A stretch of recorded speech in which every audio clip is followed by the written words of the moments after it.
সকালবেলায় উঠে দেখি গতকালের ঝড় বৃষ্টির কারণে প্রত্যেকটা গাছের টবের মধ্যে জল জমে রয়েছে। এই জলগুলোকে যদি না ফেলে দিই গাছের গোড়াগুলো একদম পচে নষ্ট হয়ে যাবে। তো এই হলো আমার পর্তুলিকা গাছ, এতে অনেক ফুল হয়েছে।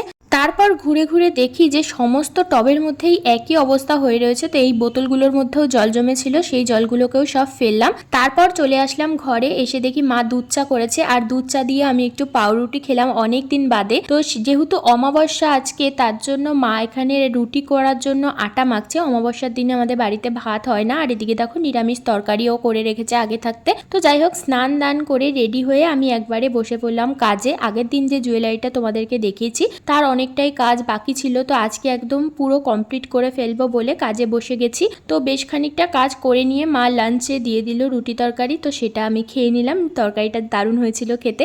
তো তারপর বেরিয়ে পড়লাম চাঁদা কাটার উদ্দেশ্যে। আর আজকে যেহেতু আমাদের লাস্ট চাঁদা কাটার দিন, তো অনেকেই বেরিয়েছে পাড়ার, তো সবাই মিলে এভাবে পাড়ার পুজোর চাঁদা কাটতে বেশ ভালোই কিন্তু লাগে। তো চাঁদা কাটতে কাটতে সন্ধে হয়ে গেছিল। সন্ধেবেলায় বাড়ি এসে আমার ভীষণ খিদে পেয়েছিল, তাই ছুটতে ছুটতে চলে গেলাম দোকানে। সেখান থেকে একটা ক্যাম্পা, একটা বাদামের প্যাকেট আর কুরকুরে নিয়ে আসলাম। তো এইটুকু খেয়ে পেট আর মন ঠান্ডা হলো, ব্যাস তারপর বসে পড়লাম আবার কাজে। আজকে এই কাজটা একদম পুরো কমপ্লিট করতেই হবে। তো যাই হোক, আমার এই কাজগুলো যদি তোমরা দেখতে চাও যে আমি কি কি বানিয়েছি এতদিন ধরে, তো আমি স্ক্রিনে আমার পেজটা শেয়ার করছি, ফেসবুক পেজ, তো ওখানে তোমরা দেখে নিতে পারো। তো এই হচ্ছে আজকে জুয়েলারিটার ফাইনাল লুক। অবশ্যই জানিও যে এটা কেমন লাগলো তোমাদের। এরপর খেয়ে নিলাম অমাবস্যার মায়ের প্রসাদ, খিচুড়ি, বেগুন ভাজা, আলুর দম, গন্ধরাজ লেবু, আর তারপর ছিল লাস্টে পায়েস। তো আজকের ভিডিও এইটুকুই, আজকের মতো টাটা।